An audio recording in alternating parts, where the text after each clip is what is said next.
Hey guys, welcome back to my channel. So in today's video, I'm going to be taking you guys through what a copyright is, what a trademark is, and what a patent is, because I know for a lot of new business owners it can be really confusing on which one you need and which one is really going to be suiting you the best. So in today's video, I'm just going to be briefly explaining what each one is best for, who it's best for, and where exactly to file for it. So without further ado, let's go ahead and jump right in. So I'm going to go ahead and start with a trademark. And the reason I'm starting with trademark is I know for a lot of people on this channel, it is probably one of the first things that all business owners tell you to do. So just so you have an understanding of it, it is best for somebody who wants to protect a word, a phrase, design, or symbol that identifies and distinguishes your business's products and or services from another. Put simply, some examples of that are a brand name, a logo, a slogan, and anything that falls into those categories that you want to legally be protected. So the whole point of this is so that somebody, for example, cannot take your same exact brand name and create a website that is either super similar or exactly the same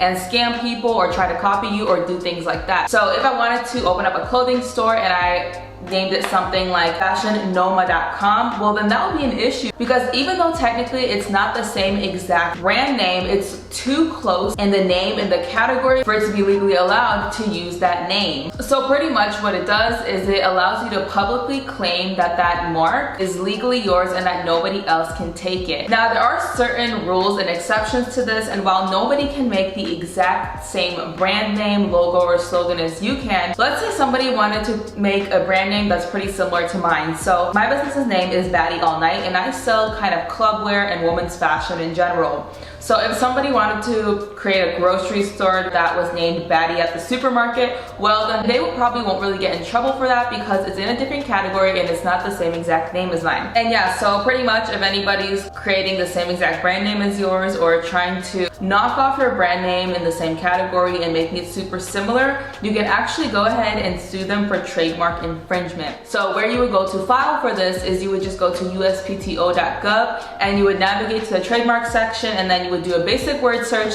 make sure nobody already has that name taken, and then you can go ahead and put in your trademark application in.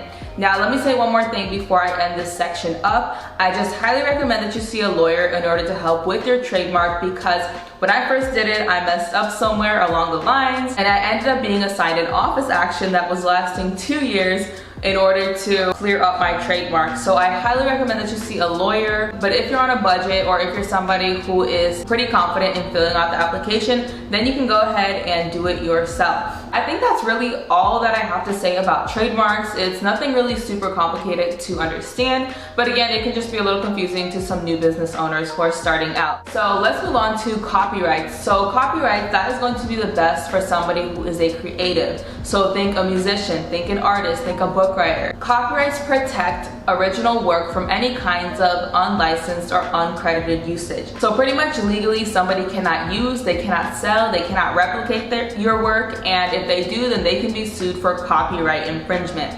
So that is pretty much what a copyright is. And if the person does want to use your music or your artwork or whatever it is, then they have to ask for permission or purchase a license in order to do so. So it just provides you with a lot more protection than if you were just to put it out there, and that's what it will be the best for. Okay, so patents, and I wanted to say patents for last because this one gets a little bit more complicated, and the reason I say that is because with patents, there are actually 3 different types of patents. There are utility patents, there are provisional patents, and there are also design patents. And although they all protect a certain type of invention from being used, replicated, or sold within a set period of time, they all differ slightly, and it's important that you know the difference. So if you didn't catch it the first time, a patent pretty much protects any kinds of new inventions. And this can include things like machines, it can be pharmaceuticals, any composition of matter, a process, or anything like that. So a robotic eye, the iPhone, sewing machines, if we had a cure for cancer, those are things that can all be patented. That way other people don't reuse, resell, or use your stuff without your permission. Now, it's important to note that while a patent can protect your invention, it cannot directly protect your ideas. I think the most popular example of this is the Android versus iPhone feud that everybody talks about, who stole from who copied who. To put it simply, as you guys know, Apple iPhone is very popular for its emoji keyboard, and while that is patented and Android cannot exactly replicate that, Android has their own version of emojis, which is kind of the same idea, but it's not the exact same thing, and this is an example of where something is patented, but the idea itself is not protected. So I hope that kind of made sense. I am going to be leaving articles for all of this down below so you can check them out and get clarity for yourself. And yeah, so let's go ahead and get into utility patents. So I'm going to be breaking down each one kind of briefly because I don't want this video to be too long and I want you guys to get the best information possible. I have my little notes here just so I can read it off to you guys correctly, but utility patents, they protect things like machines, manufactured items, processes, methods, and compositions of matter, which is pharmaceuticals/medicines. So a utility patent is good for 20 years. It is also important to know that all patent types have to be maintained and renewed within their set period in order for them to be valid, and as soon as they expire, it gives the right for any other person to use that patent and to sell it or to recreate that invention if you don't pay your maintenance fees. So utility patents are good for 20 years. They're good for machines, compositions of matter, manufactured items, processes, methods, and things like that. So moving on, we're going to go ahead and talk about provisional patents. So provisional patents are kind of like the cheat way to test your product before you want to go ahead and get into the full patenting process.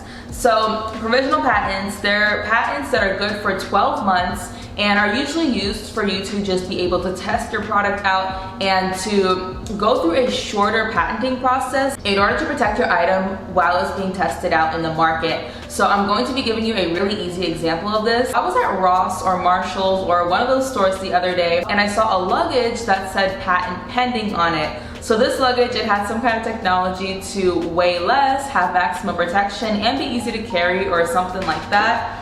And somebody else cannot recreate that same exact luggage. So the reason why I mention that is because when I saw that luggage had a tag on it that said patent pending, and that is a perfect example of what a provisional patent is. So a provisional patent is, in a sense, a patent pending. Your stuff is still protected while it's being tested out in the market. However, it is only a 12-month protection period until you decide to commit to the process 100%. So yeah, protection-wise, they protect the same exact things as utility patents. It's just a much easier and shorter process than the entire patenting process itself. So yeah, just keep in mind that provisional patents last only 12 months, but they offer the same protection during that 12-month period. So the last one that we are going to be covering is a design patent, and that one is kind of self-explanatory, but it pretty much protects the ornamental designs or the artistic aspects of an invention. One of the most popular examples of this are the Oakley sunglasses. I don't know exactly what model they are or what they're called, but those sunglasses that are really good for blocking out sunlight and for sports and things like that is actually a patented design that nobody else can recreate without being sued for infringement. So a couple more examples of this would be the original Coca-Cola bottle,